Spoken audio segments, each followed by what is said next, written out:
Më 15 shtator 2013 zgjidhet ministri i brendshëm në qeverinë Rama 1. Nis me buj në vjesht të vitit 2013 operacionin Fundi i Marrëzis, i cili nisi si goditje ndaj lorave të fatit, por përfundoi një vit më vonë në krijimin e monopolit të tyre në disa duar. Në shkurt të vitit 2015 hidhet në erë farmacia e babait të ministrit të brendshëm, kur nuk u mësua motivi i vërtet.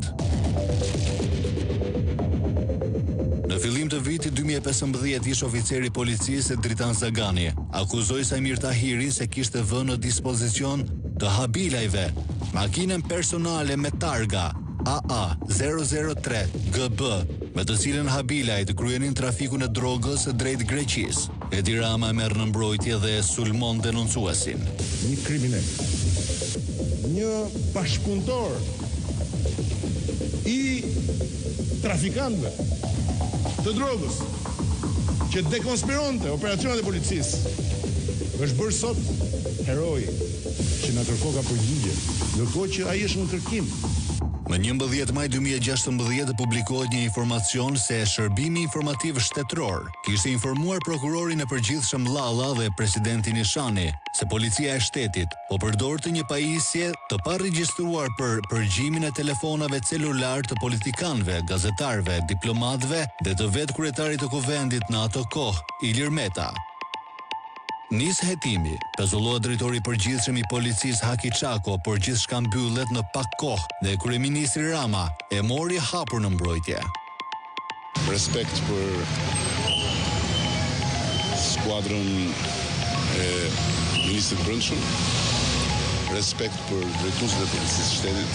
Sot janë në krye të detyrës dhe çojmë përpara një projekt madhështor të vënies policisë shtetit plotësisht në shërbim të shtetit. Vitet 2015-2016 shënojnë shndërrimin e gjithë vendit në një fermë gjigante të kultivimit të kanabisit. Bien avion transportues, kapen mijëra tonelata nga policia italiane dhe greke. Bimët e kanabisit e hyjnë deri në një studio televizive, por sërish kryeministri Rama dhe ministri Tahiri mohojnë çdo gjë. Doktorit i shkojnë SMS që çdo natë avionët ulen mbi Divjak.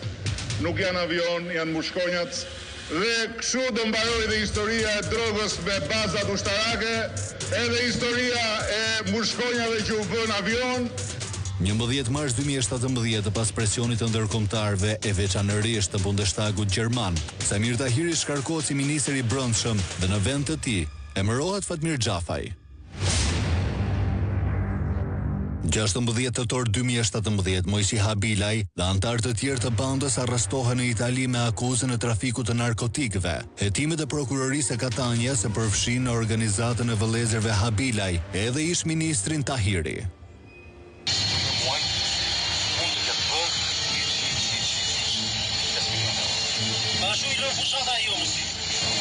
Më dhe që ishte marrë njësi nuk të sa ti, kësë në mjërë Gjerdan. Sajmiri nuk do të le. Edhe unë dha Gjerdan. Komplet janë mamë. Ishte shoqëri tonë ai, Sajmiri Tahiri. 19 tetor 2017, Prokuroria Krimeve të Rënda i kërkon kuvendit heqjen e imunitetit të deputetit Tahiri, kjo për t'i hapur rrugë arrestimit. Tahiri akuzohet për trafikim narkotikësh në bashkëpunim në formën e grupit të strukturuar kriminal dhe korrupsion pasiv të funksionarëve të lartë shtetëror ose i zgjedhurve vendor. 23 tetor 2017, Tahiri përjashtohet nga grupi parlamentar i Partisë Socialiste. 25 tetor 2017, Kuvendi rrezon kërkesën e prokurorisë së krimeve të rënda dhe nuk lejon arrestimin e deputetit Samir Tahiri. Hapet votimi me elektronik. 75 deputet pro, 60 deputet kundër. 26 tetor 2017, Prokuroria kontrollon banesën e Tahirit. 27 tetor 2017, Tahiri pyetet për rreth 2 orë nga prokurorët e për lidhjet me grupin e Habilajve. 31 tetor 2017, Tahiri përjashtohet nga kryesia e Partisë Socialiste të Tiranës dhe koordinimi i bashkëqeverisjes me qytetarët. apo politikan i mirë? 1 nëntor 2017, gazetari Meridio News, Dario De Luca, publikon dosjen e përgjimeve të grupit Habilaj dhe thot për News 24 se në përgjimet e grupit flitet për ish-ministrin e brendshëm Tahiri.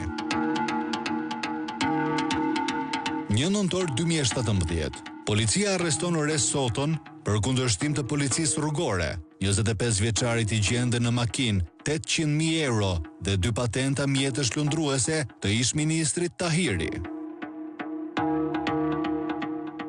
15 nëntor 2017, ish-ministri Tahiri largohet në Gjermani pavarësisht vendimit të kuvendit për ndalim të daljes jashtë vendit. 12 dhjetor 2017. Me kërkesë të prokurorisë, gjykata krimeve të rënda bllokon pasaportën e Samir Tahirit.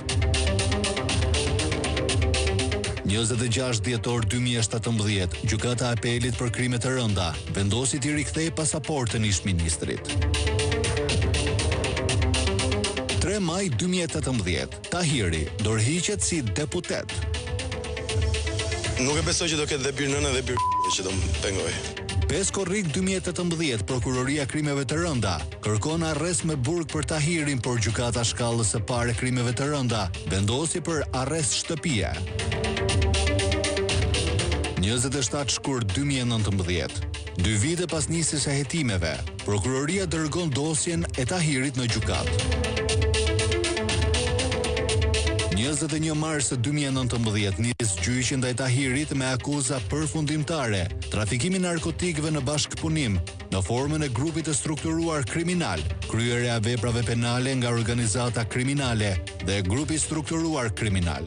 Nëse ka dhe një njerëz të dytë në Republikën e Shqipërisë që zvarritet kështu gjykatave, mua realisht më vjen ndot dhe turp për detyrat që kam mbajtur dhe kontributin që kam dhënë dhe si deputet dhe si gjithçka.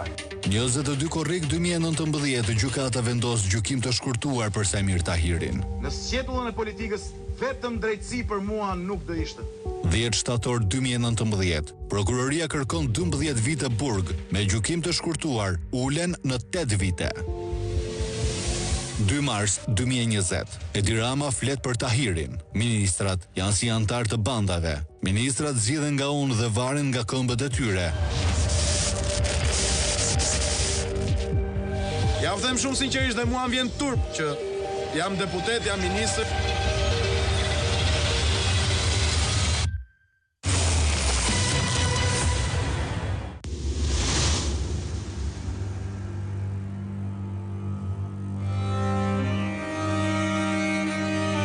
Emërimin e Zotit Fatmir Xhafaj, ministër i punëve të brendshme.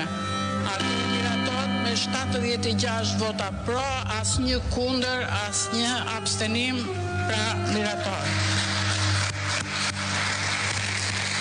Në 23 mars të vitit 2017, parlamenti votoi Fatmir Xhafaj në pas propozimit të kryeministrit Rama për ministër të brendshëm me 76 vota pro dhe asnjë kundër. Pro ti ishin edhe vota të Lëvizjes Socialiste për Integrim, por pa atë të Shpëtimit Drizit dhe Ilir Metës, të cilët nuk ishin të pranishëm në seancë. Xhafaj u emërua në këtë detyrë në një situatë të rënduar politike në vend, duke zëvendësuar Samir Tahirin, i cili u largua nga kryeministri Rama pas trysnisë së opozitës dhe qeverive të huaja dhe vetëm pasi ngriti një çadër përpara godinës së kryeministrisë për të protestuar kundër kultivimit e trafikut të drogës dhe lidhjeve të Tahirit me të. Shumë i ton ai, Samir Tahiri.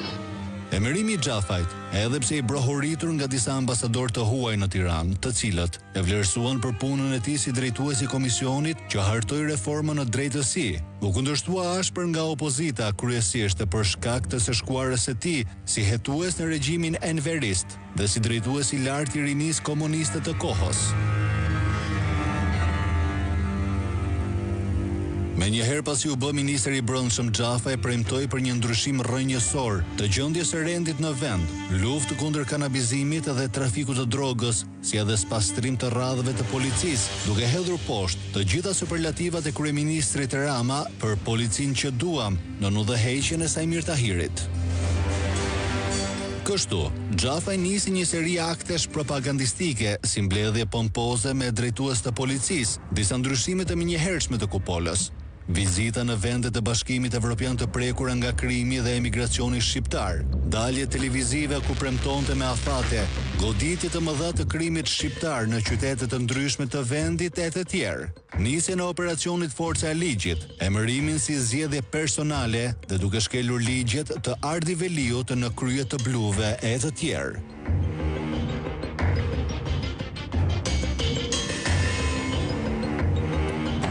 Paralelisht me të gjitha këto, ai shpalli vetingu në polici duke pretenduar se do të largonte nga radhët e saj të gjithë ata që ishin të lidhur me krimin dhe njëkohësisht ushqeu legjenden se ai ishte i preferuar dhe i përkrahur pa kushte nga ndërkombëtarët.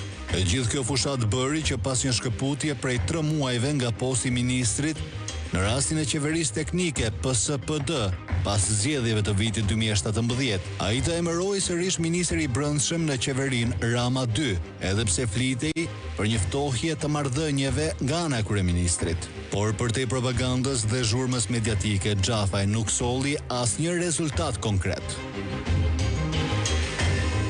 Që në fillim të punës së tij, ai dështoi me kontrollin e situatës së krimit në Elbasan, e cila doli jashtë kontrollit të pasdhunës së ushtruar nga një patrullë policie nga një prej bandave të Elbasanit. Xhafaj fillimisht e fsheu incidentin, pastaj u detyrua që të pezulloj disa drejtues aty. Unë di them një gjë që qoftë ata që i quhen ju çapja apo qelajt, jeni të sigurt që në momentin më të përshtatshëm do marrin ndëshkimin e merituar. Por vetëm pas disa muajsh, i ktheu ata sërish në detyrë. Ndërkohë që banda kriminale në fjalë nuk u godit dhe u rishfaq së fundmi gjatë fushatës së zgjedhjeve të 25 prillit në krah të kryeministrit në ditën e verës, duke dhunuar qytetarët që therrisnin Rama Ik.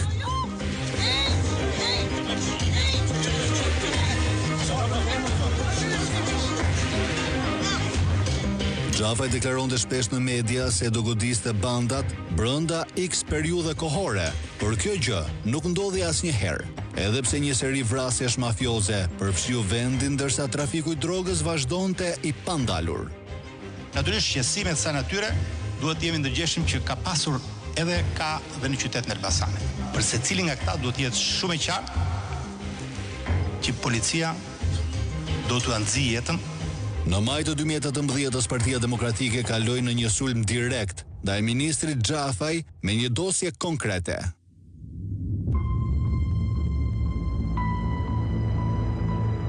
U bë publike dosja dënimit të vëllait të ministrit Xhafaj, i dënuar në Itali për trafik kokaine, dhe pak ditë më vonë doli një regjistrim audio ku tregohej se vëllai i ministrit, Geron Agron Xhafaj, vazhdonte aktivitetin e trafikantit nga Vlora.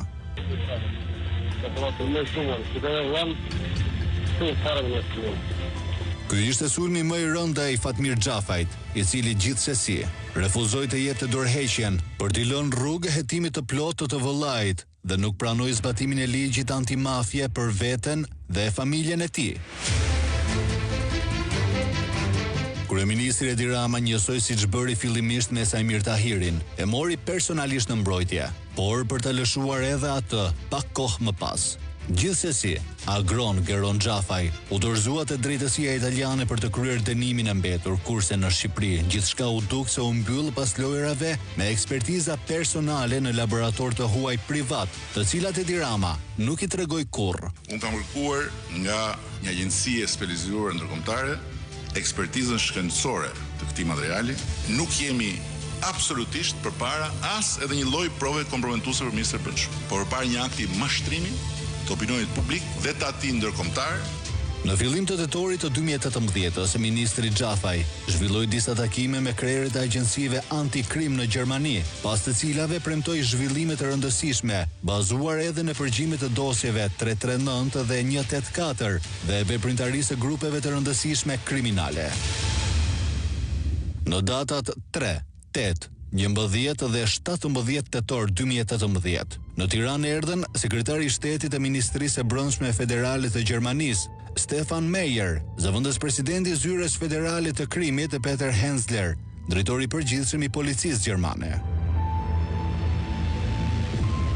Pas këtyre takimeve, ministri Xhafaj njoftoi se në ditët në vazhdim policia e shtetit do të bënte arrestime të rëndësishme, ndaj i kërkoi gazetarëve të qëndronin pranë stafit të ministrisë. Do t'u jap një këshill që gjatë këtyre ditëve dhe javëve rrini afër me bitën edhe me Gentin se do të keni lajme interesante. Kjo turistni çoi në 2 operacione të policisë shqiptare për zbulimin dhe azgjesimin e laboratorit të heroinës në Has dhe goditjes së organizatës Avdylaj në Shijak, por jo të lidhjeve të tyre politike dhe në administratën e qeverisë Rama.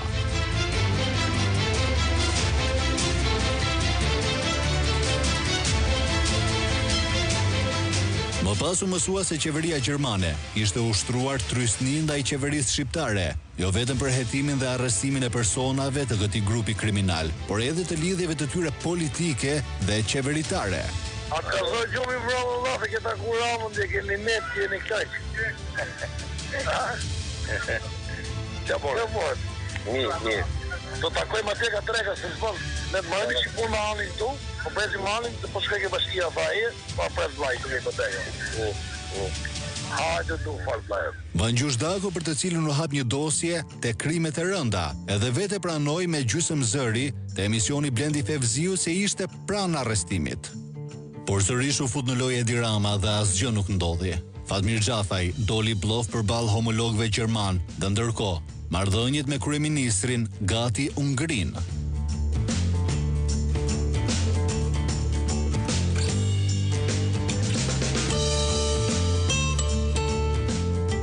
Kështu pas 17 muaj qëndrim në detyrën e ministrit të Brendshëm me 27 tetor 2018, një ditë të shtunë herët në mëngjes, Fatmir Xhafaj dha papritur dhe pas një deklaratë shpjeguese dorëheqjen.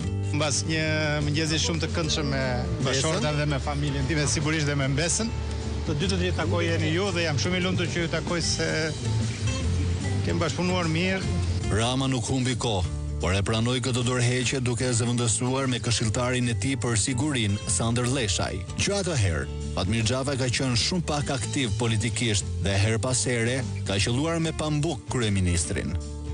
Ka njerëz që ulen në një karrige dhe janë të kënaqur që kanë kapur një karrige. Ka njerëz që marrin një pushtet dhe janë të lumtur që janë të pushtetshëm. Ka njerëz që vinë për të shërbyer. Tentativa e tij për të arrestuar Vangjush Dakon dhe eksponentë të tjerë të rilindjes të përfshirë në vjedhjen e votave me krimin organizuar, u shpërblye nga Edi Rama me injorimin që i bëri babai të reformës në drejtësi, duke vendosur afër fundit të listës së kandidatëve për deputet në Tiranë, në vend të 23.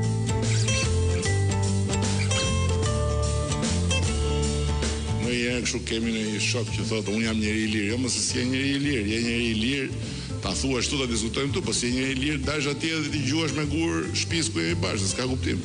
Që të dalësh të gjuash me gur shtëpisë, ik se si e pjesë e shtëpisë.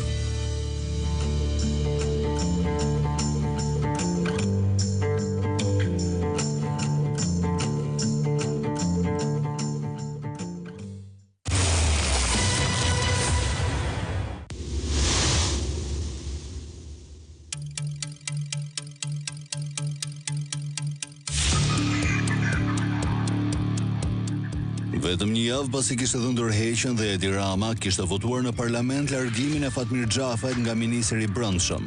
Në 6 nëntor të vitit 2018, ai emëron në këtë postë të rëndësishëm ish këshilltarin e tij për sigurinë Sander Leshaj. Por ky emërim do të refuzohej menjëherë nga presidenti Ilir Meta, i cili deklaroi në atë kohë se Leshaj kishte problem kushtetuese për sa i përket statusit të tij si ushtarak. Edi Rama përveç presioneve publike përdori edhe Gramoz Ruçin për të zgjidhur ngërçin.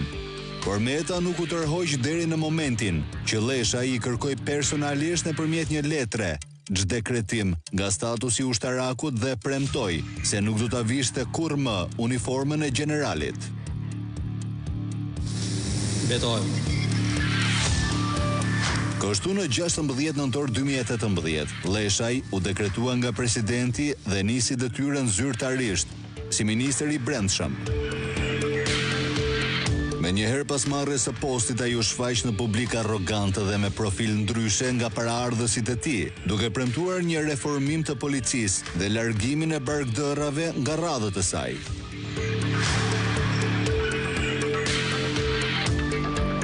Në fytyrën e çdo polisi do shihni fytyrën time, deklaroi ai në atë kohë, por shumë shpejt si kurrë më parë. Shqiptarët do të shihnin një polici të stilit apartheid, e cila dhunonte në mënyrë të jashtëligjshme, jo vetëm opozitën, por edhe qytetarët të thjeshtë. Sprova e tij e parë dhe më e rëndësishme do ishte sjellja e policisë në protestat e mëdha të opozitës në atë kohë. Ndërhyrjet e revolta e banorëve të Astirit e në zona të tjera si edhe dhunën gjatë mbrojtjes së godinës së teatrit kombëtar.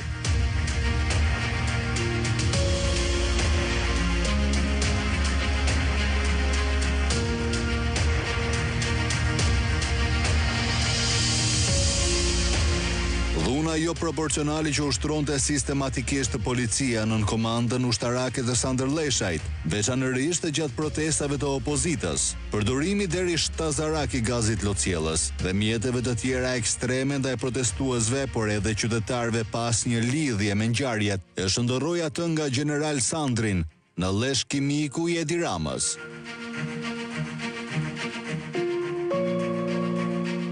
Leshaj do të mbahet mend gjithashtu si ministri më mohues i gjendjes kriminale në vend, duke te i kaluar në këtë fushë edhe vetë Edi Ramën. Në çdo intervistë, ai mohonte jo vetëm situatën në vend, por madje edhe raportet ndërkombëtare për trafikun masiv të drogës. Relativizonte atentatet e shumta mafioze mes krimit të organizuar dhe arriti deri aty, saqë përkundër deklaratave të prokurorisë, mohoi edhe të zhdukurit e shumt nga bandat në qytetin e Vlorës. Leshaj do të kujtohet edhe për BMW-n e tij luksoze, të cilën e bleu në mënyrë të dyshim.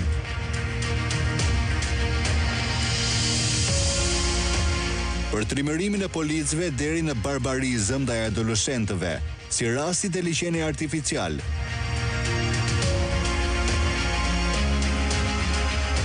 Dhe kulmi, u arrit për mënyrën se si menaxhoi vrasjen e bujshme të Klodian Rashës nga efektivët e repartit Shqiponja.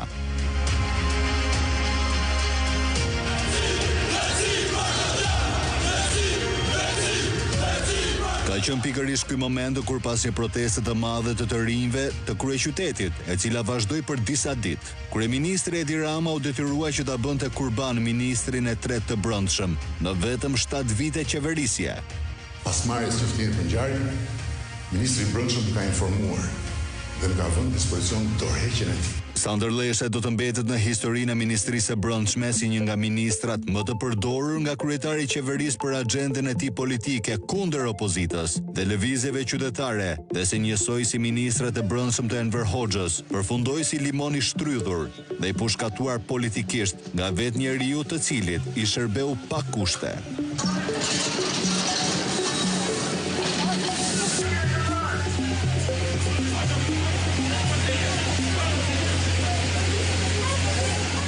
Pavarësisht se Edi Rama kishte zgjedhur më herët si drejtues politik për qarkun e Lezhës, ai e flaku Sanderleshajn, duke e lënë përfundimisht jashtë nga listat e kandidatëve për deputet të Partisë Socialiste në zgjedhjet e 25 prillit. Polic ke qenë dhe polic ke mbetur.